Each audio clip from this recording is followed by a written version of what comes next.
Tension పడకు. నీకోసం వాడు కోడల్ని తీసుకురాలేడా? పెళ్లి చేసుకునే పనికి మనలోడు ఎవర్రా?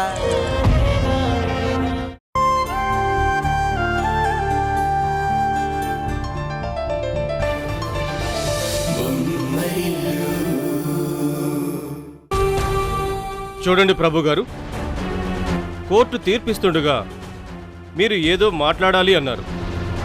మీరు దేని గురించి మాట్లాడాలనుకున్నారు? సమయం వృధా చేయకుండా చెప్పండి. యువర్ ఆనర్, మురారి ఎవరు కొడుకనే నిజాన్ని బయటపెట్టే సాక్ష్యంగా మీ చేతిలో ఉన్న ఆ డిఎన్ఏ రిపోర్ట్స్ ఒక పవిత్రమైన కాగితం కాదు. అదొక కుట్రపూరితమైన పునాది.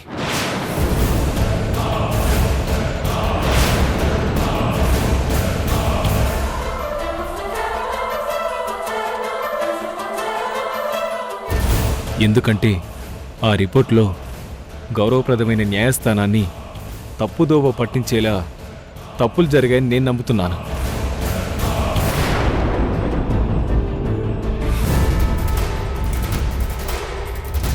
అవును యువర్ ఆనర్, ఆ తప్పు చేసింది ఎవరో కాదు,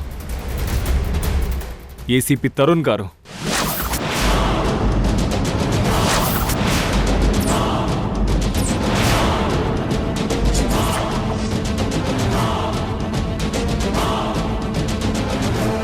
పోలీస్ అనే అహంకారంతో, తనకున్న పలుకుబడితో, అధికారంతో డిఎన్ఏ శాంపిల్స్ని డాంపరింగ్ చేశాడు.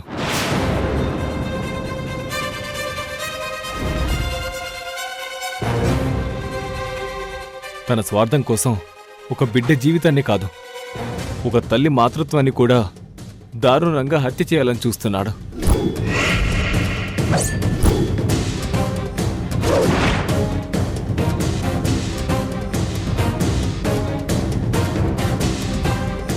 కావాలంటే ఆ శాంపిల్స్ని మళ్ళీ పరీక్షించండి. అప్పుడే మీకు తెలుస్తుంది, మీరు నమ్ముతున్న ఆ రిపోర్ట్స్లో ఉన్నది ఒక పోలీస్ అధికారి చేసిన నీచమైన పని అని. అబద్ధం యువర్ ఆనర్, అతను చెప్తుందంతా పూర్తిగా అబద్ధం.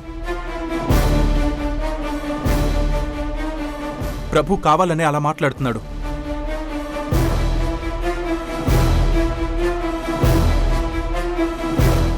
అవును యువర్ ఆనర్, కేసు వాళ్ళ చేతి నుంచి జారిపోతుందని అర్థమయ్యాక విచారణను పక్కదారి పట్టించడానికి గౌరవనీయులైన ఒక పోలీస్ అధికారిని తప్పుగా చూపిస్తూ కోర్టు దృష్టిని మరల్చడానికి ప్రభు గారు చేస్తున్న అత్యంత నీచమైన ప్రయత్నం ఇది.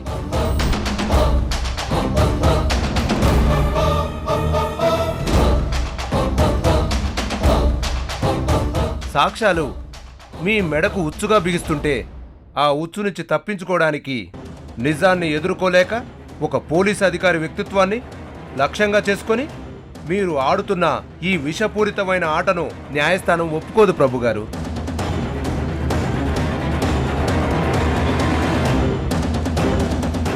యువర్ ఆనర్, అయినా డిఎన్ఏ రిపోర్ట్ తప్పు అని నిరూపించడానికి కనీసం ఆధారం కూడా చూపించలేని ఈ ప్రభు గారు తరుణ్ గారిపై చేస్తున్న ఈ నిరాధారమైన వ్యాఖ్యలు కోర్టు ధిక్కరణ కిందకు వస్తాయి. ప్రభు గారు, లాయర్ సాంబయ్య చేస్తున్న వాదనలో బలమైన పాయింట్ ఉంది. మీరు పోలీస్ అధికారిపై చేస్తున్న ఆరోపణలకు తక్షణమే ఆధారాన్ని చూపండి, లేదంటే మీ స్టేట్మెంట్ రికార్డుల నుంచి తొలగించి మీ పైన కఠిన చర్యలు తీసుకోవాల్సి ఉంటుంది. లేదు యువర్ ఆనర్, నా దగ్గర సాక్ష్యం ఉంది.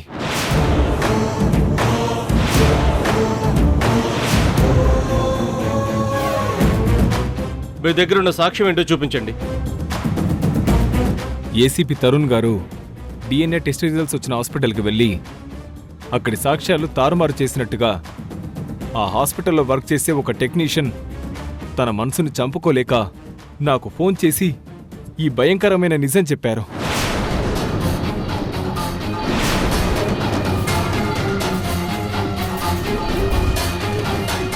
ఆ తర్వాత నేను ఎంత ప్రయత్నించినా అతను నా ఫోన్ లిఫ్ట్ చేయడం లేదు. అంతేకాదు యువర్ ఆనర్, అప్పటి నుండి అతని ఫోన్ పూర్తిగా స్విచ్ ఆఫ్ వస్తుంది.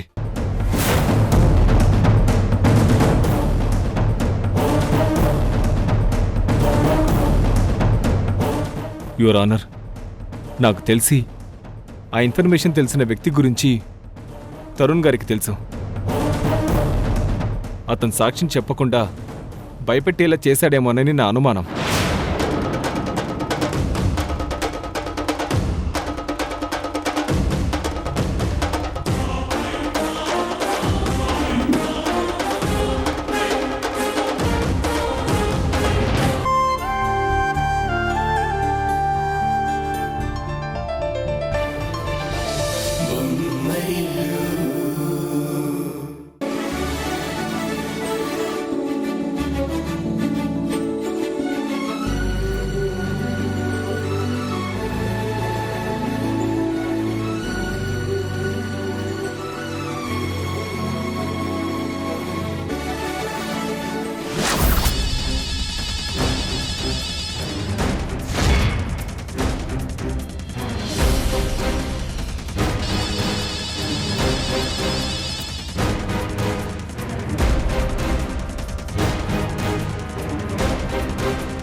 మురారి! మురారి! నాన్న మురారి! మురారి! మురారి! మురారి! మురారి! అయ్యో, ఇంత రక్తం పోతుందే! ఏమండి? ఏమండి? మురారి!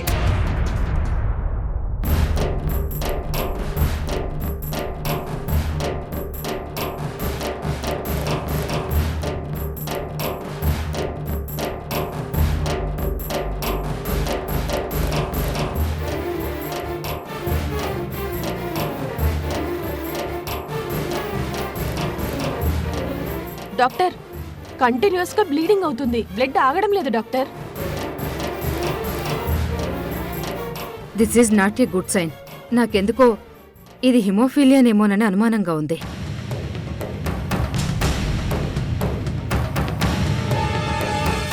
మనం ఒక పక్క అమ్మవారికి పూజలు చేస్తున్నా ఆ తల్లికి మన మీద జాలి కలగడం లేదా? ఎందుకండి ఆ తల్లి మనల్ని ఇంతలా పరీక్షిస్తుంది? మనం ఏం పాపం చేశామని ఇంతలా శిక్షిస్తుంది?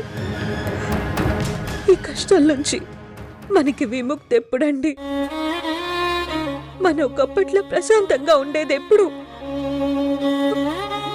సునంద, ప్రతిదానికి ఎందుకంత ఎక్కువగా ఆలోచిస్తున్నావు? మురారికి అయింది చిన్న గాయమే, వాడికేం కాదు.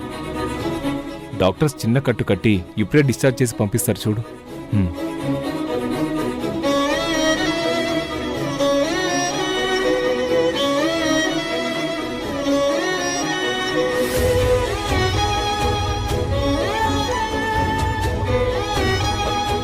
డాక్టర్, మా అబ్బాయికి ఎలా ఉంది?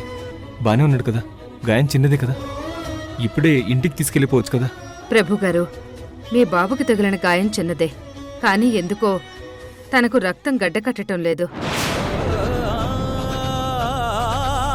గాయం అయిన దగ్గర బ్లీడింగ్ అవుతూనే ఉంది. చూస్తూ ఉంటే హిమోఫీలియానేమోనని నాకు డౌట్గా ఉంది. అంటే ఏంటి డాక్టర్? నా బాబుకి ఏం కాలేదు కదా? చెప్పండి డాక్టర్, నా బాబు బాగానే ఉన్నాడు కదా? బ్లడ్కి గడ్డకట్టే గుణం మిస్ అయినప్పుడు గాయం అయితే అలా బ్లడ్ బయటకు వస్తూనే ఉంటుంది. సాధ్యమైనంత వరకు కంట్రోల్ చేశాం, కానీ అంతగా బ్లీడింగ్ ఎందుకు అవుతుందో నాకు అర్థం కావట్లేదు. కొన్ని టెస్టులు చేసి రిపోర్ట్స్ చూస్తే గానీ అసలు విషయం చెప్పలేం. డాక్టర్, ఏ టెస్ట్ కావాలన్నా చేయండి, ఇంత ఖర్చైనా పర్వాలేదు. మా బాబుకి ఏం కాకుండా చూడండి డాక్టర్. టెన్షన్ పడకండి, మేం చేయాల్సిందంతా చేస్తాం. ఏంటండి ఇదంతా? మనకే ఎందుకు ఇలా జరుగుతుంది? అభం శుభం తెలియని ఆ పసివాడు ఏం పాపం చేశాడని ఇంత పెద్ద కష్టం పెట్టాడా భగవంతుడు? బ్లీడింగ్ ఇంకా ఆగకపోవడం ఏంటండి? అంత రక్తం పోతే వాడు ఎలా తట్టుకోగలడు? అధైర్యపడకు సునంద, మురారికి ఏం కాదా. ముందు వాడిని చూద్దాం, పద పద.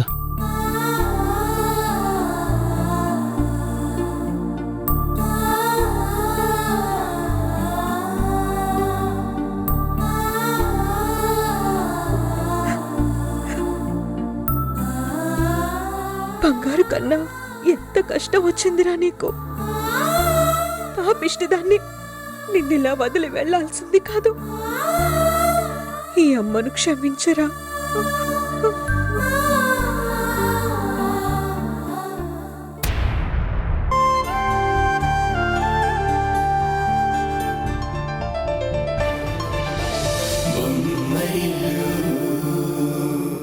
దయచేసి ఈ విషయం నా భార్యకి చెప్పొద్దు.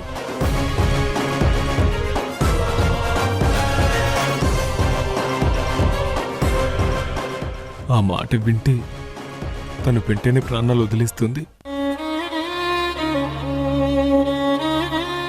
ఓకే ప్రభు గారు.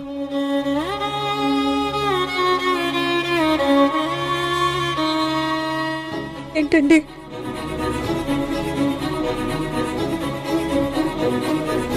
ఆ కన్నీళ్ళేంటండి? డాక్టర్ ఏమన్నారు? మన మురారికి ప్రాబ్లం ఏం లేదు కదా? పెద్ద ప్రాబ్లం లేదన్నారు. గాయం తగ్గగానే ఇంటికి పంపిస్తామని చెప్పారు. కాకపోతే వాడిని కొన్ని రోజులు అబ్జర్వేషన్లో ఉంచితే మంచిదని చెప్పారు. దానికి నేను సరే అన్నాను, అంతే. తరుణ్ గారు, డాక్టర్ చెప్పింది అంతేనా? మీరైనా నిజం చెప్పండి. అవును సునంద గారు, ప్రభు చెప్పింది నిజం. మీరేం కంగారు పడకండి. త్వరలోనే మురారి మళ్ళీ ఎప్పట్లా చలాకీగా అవుతాడు. అవును సునంద, నేను చెప్పింది నిజం. పద, మనం వెళ్ళి ఒకసారి మురారిని చూసేద్దాం. పద.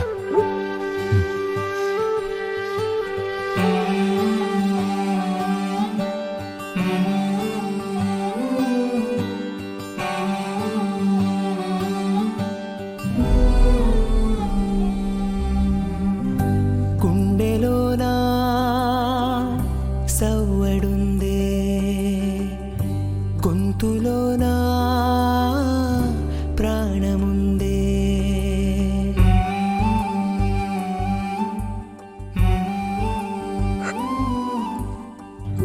గుండెలోనా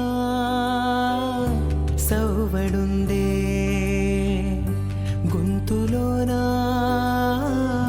ప్రాణముందే.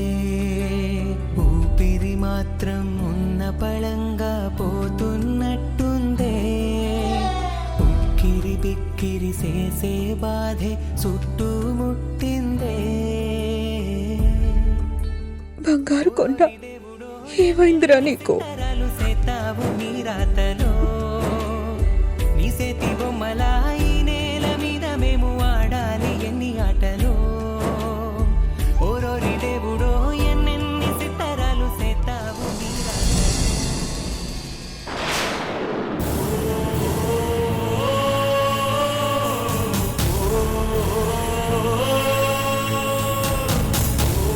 నేను రిపోర్ట్స్ అన్ని ప్రాపర్గా చెక్ చేశాను.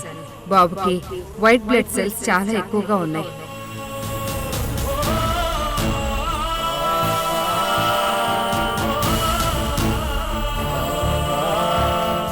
బాబుకి లుకేమియా అంటే బ్లడ్ క్యాన్సర్.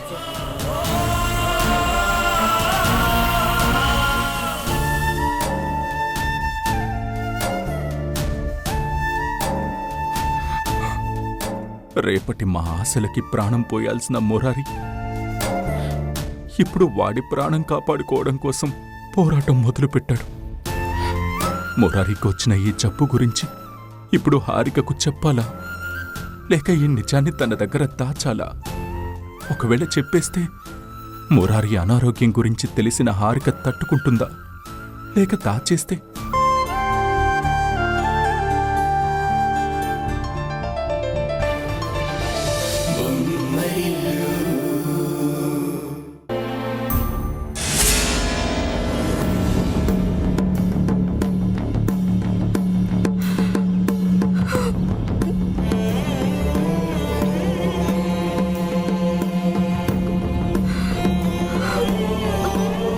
రా హారిక,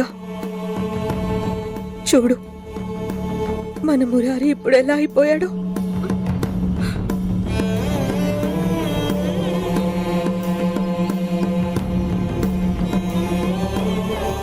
మురారిని ఎంతగానో ప్రేమించిన మనం, మురారి నా కొడుకని నేను, నీ కొడుకని నువ్వు న్యాయస్థానంలో పోరాడుతున్నాం.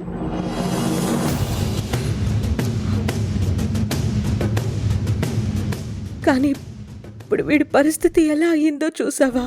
కన్నీటి వాన నీ కళ్ళలోన చిన్నారి కన్నా ఎడారిలోన ఏకాకిలాగా అయ్యావు నాన్నా. ఒకే బిడ్డ కోసం ఇద్దరు తల్లులు కన్నీళ్లు కారుస్తున్నారు. రక్త సంబంధం ఒకరిది, ప్రేమతో పెంచిన బంధం మరొకరిది. కానీ బాధ మాత్రం ఇద్దరికీ ఒకటే. కదిలి విధితో సాగాల బ్రతుకి నలిగే శిలల మిగిలేలా.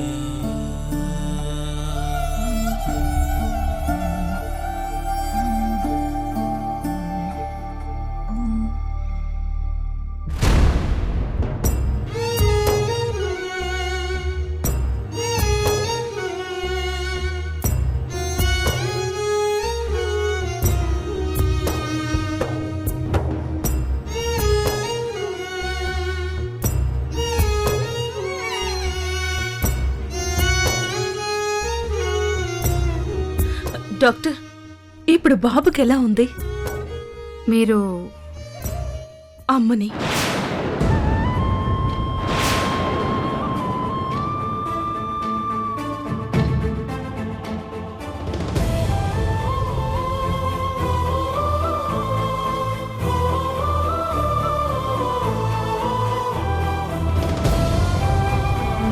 ప్రస్తుతానికి పరిస్థితి మనకంత అనుకూలంగా లేదు.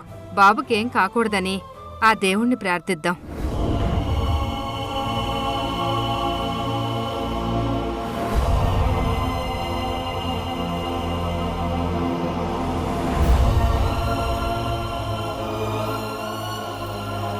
ప్రభు గారు, నిజం చెప్పండి, అసలు మురారికి వచ్చిన సమస్య ఏంటి? డాక్టర్ గారు ఎందుకలా అన్నారు? మురారికి వచ్చింది పెద్ద సమస్య ఏం కాదు హారిక గారు. అనవసరంగా మీరేం కంగారు పడకండి. డాక్టర్ వేరే ఆలోచనలో ఉండి అలా మాట్లాడుంటారు. నేను వెళ్ళొకసారి డాక్టర్తో మాట్లాడొస్తాను.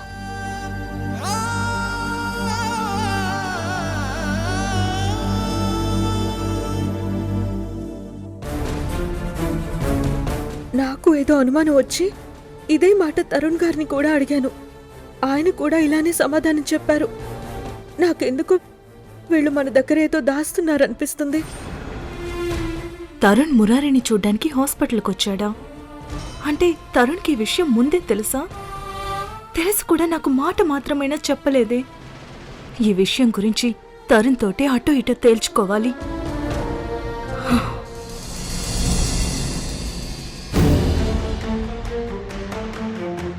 ఓ మై గాడ్, ఇంత చిన్న వయసులో మురారికి లుకేమియా డిసీజ్ అటాక్ అయిందంటే నేను నమ్మలేకపోతున్నాను. అవును సుహాసిని గారు, ఆ వార్త విన్నప్పుడు నేను ప్రభు కూడా నమ్మలేకపోయాం. ఇద్దరు తల్లులు ప్రాణంగా ప్రేమిస్తున్న మురారి ప్రాణమే ప్రమాదంలో ఉందని తెలియగానే మా ఇన్నాళ్ల వేదన అరణ్య రోదనవుతుందేమో అని భయమేస్తుంది. ఇద్దరు తల్లులు నాకు కావాలంటూ పోటీ పడుతున్న బిడ్డ కోసం ఆ మృత్యువు కూడా పోటీ పడుతుందేమో అనిపిస్తుంది.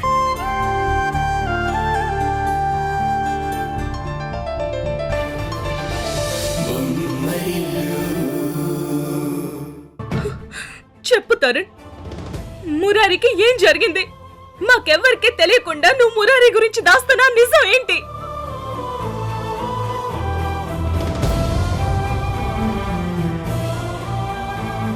మురారి కోసం హాస్పిటల్కి వెళ్తే డాక్టర్లు దేవుణ్ణి ప్రార్థించమంటున్నారు. ప్రభు నా కళ్ళలోకి చూడ్డానికి కూడా భయపడుతున్నాడు. నువ్వేమో సమాధానం చెప్పకుండా ఇలా మౌనంగా ఉంటున్నావు. ఎందుకు తరుణ్?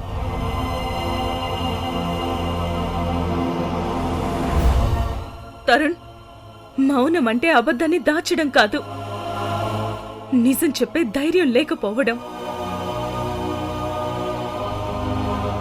నిజం చెప్పు తరుణ్. మురారికి బాగోలేదన్నప్పుడు నాకు చెప్పకుండా నువ్వొక్కడివే మాత్రం ఎందుకు వెళ్ళావు? నాకెందుకు చెప్పలేదు? అది కాదు హారిక, మురారికి బాలేదన్న విషయం నాకు లేట్గా తెలిసింది. తెలియగానే నేను వెంటనే వెళ్ళాను. నేనక్కడికి వెళ్ళాక నీకు చెప్పాలి అనుకున్నాను, కానీ ఆ టెన్షన్లో మర్చిపోయాను అంతే. మర్చిపోయావా? లేక నీకు తెలిసిన నిజం నాకు తెలిస్తే నా గుండె ఆగిపోతుందని భయపడి నన్ను తీసుకొని వెళ్ళలేదా?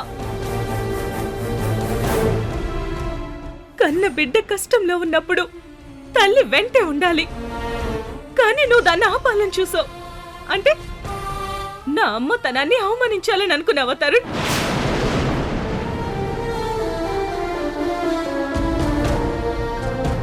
నన్ను తప్పుగా అర్థం చేసుకోకు హారిక.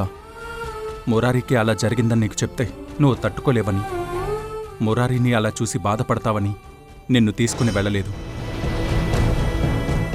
కొన్నిసార్లు నిజాన్ని చెప్పడం కన్నా దాచడమే మేలనుకున్నాను కాబట్టి అలా చేశాను.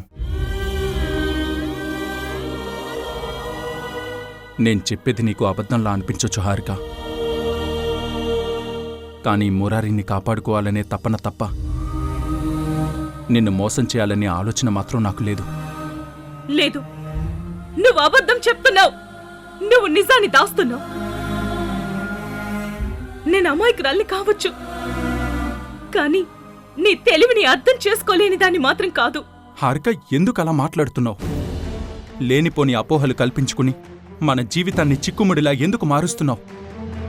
నేను చెప్పేది నీకెందుకు అర్థం కావట్లేదు?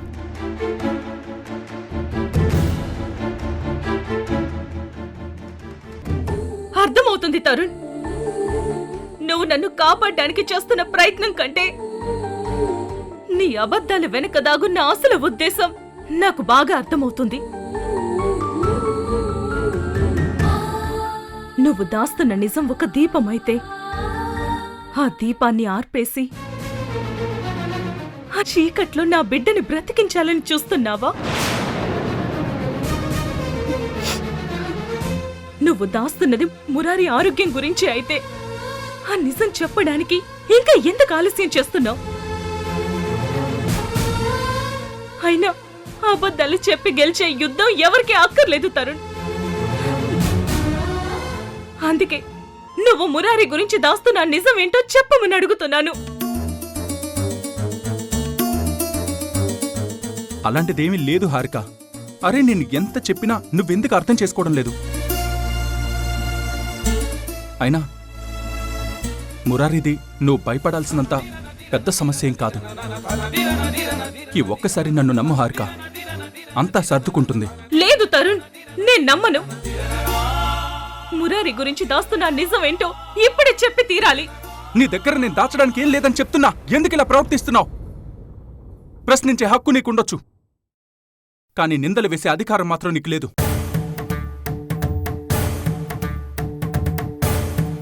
నా మౌనం నీకు అపరాధంలా కనిపిస్తే నీ అనుమానం నాకొక అవమానంలా అనిపిస్తుంది. చూడు హారిక, కోపంతో మనమేమీ సాధించలేం. నేను నీ దగ్గర దాచిందేమీ లేదని ఎన్నిసార్లు చెప్పాలి నీకు? నేనెంత చెప్పినా మళ్ళీ మళ్ళీ అలానే ఎందుకు చేస్తున్నావు? నేను అన్న మాటలకి కోపం వస్తే నన్ను చంపేయ్. కానీ మురారి గురించి దాస్తున్న నిజం చెప్పి చంపేయ్. హారిక, హారిక, ఎటువైపో ఎటువైపో జీవితమే ఎటువైపో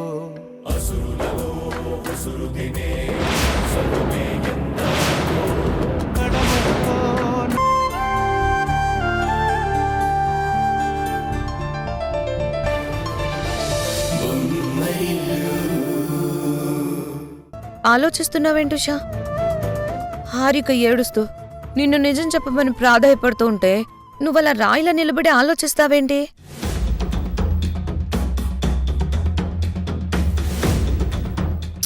పాపం, అసలు మురారికి ఏమైందో తరుణ్ నీకేం చెప్పాడు? మురారి జబ్బు గురించి నీకేం తెలుసో హారికకి పూర్తిగా చెప్పు.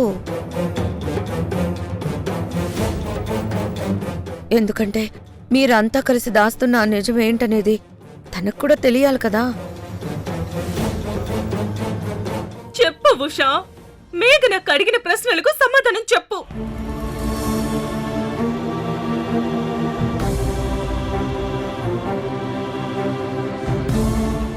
పిల్లి కళ్ళు మూసుకొని పాలు తాగుతూ ప్రపంచానికి కనిపించడం లేదని భ్రమపడినట్టు నువ్వు నిజం దాస్తూ నీకేమీ తెలియదు అని చెప్తే నేనెలా నమ్ముతాననుకున్నావు?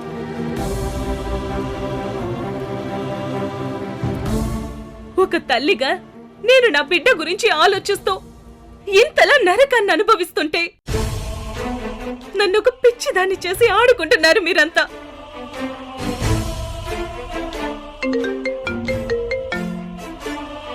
హలో, ఎవరు? నేను టౌన్ ప్లానింగ్ ఆఫీసర్ మూర్తిని మాట్లాడుతున్నాను. చెప్పండి. నీ ఫ్రెండ్ కార్తీక్ గాడికి మన వివరాలన్నీ నీ సెల్ ఫోన్ ద్వారా రికార్డ్ చేసి నువ్వే ఇచ్చావా ఏంటి? వాడు నాకు ఫోన్ చేసి నన్ను బ్లాక్మెయిల్ చేస్తున్నాడు.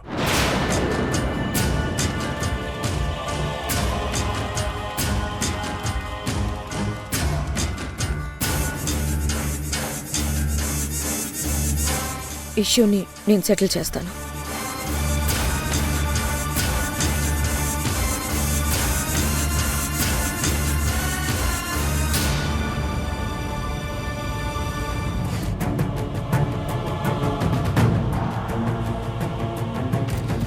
అక్క,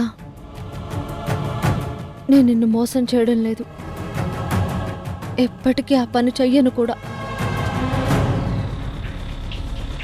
ఒకవేళ నువ్వు అలా అనుకుంటే నన్ను నిజం చెప్పమని అడుగుతున్నావు కదా, ఆ నిజమేంటో నాకు పూర్తిగా తెలియకపోయినా మురారిని కాపాడటానికి నాకు తెలిసిన ఒక విషయాన్ని నీకు చెప్తానక్క. మురారి కోసం ప్రభు గారు, సునంద గారు బోన్ మ్యారో టెస్ట్కి రెడీ అవుతున్నారు. అలాగే మురారిని కాపాడుకోవడం కోసం ఏదో చేయాలని నువ్వు బాధపడుతున్నావు కాబట్టి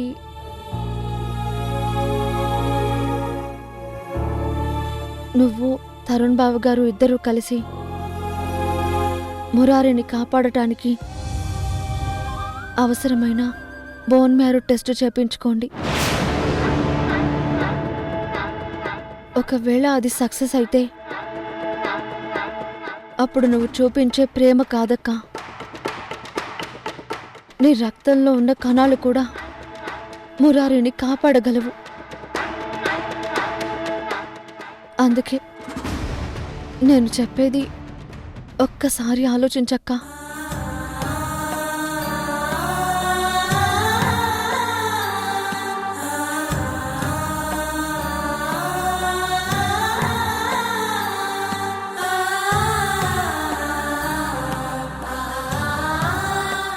చూడు ఉషా, నా బిడ్డ ప్రాణం హాస్పిటల్ బెడ్ మీద గడియారపు ముల్లులా కొట్టుకుంటుంది.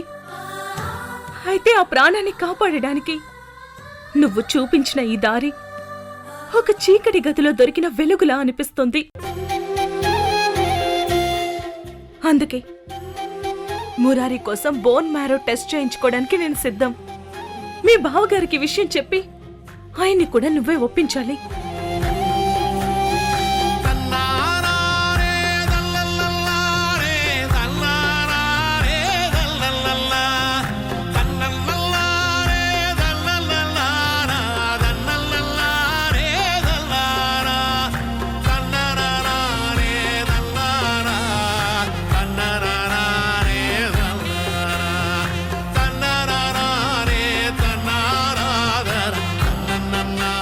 థ్యాంక్ యూ అక్క, నువ్వు ఒప్పుకుంటావని నాకు ముందే తెలుసు.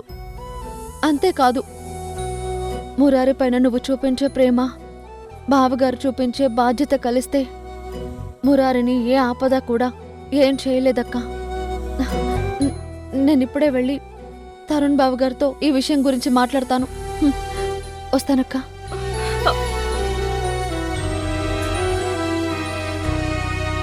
భగవంతుడా, నా మురారి క్షేమంగా ఉండేలా చూడు తండ్రి.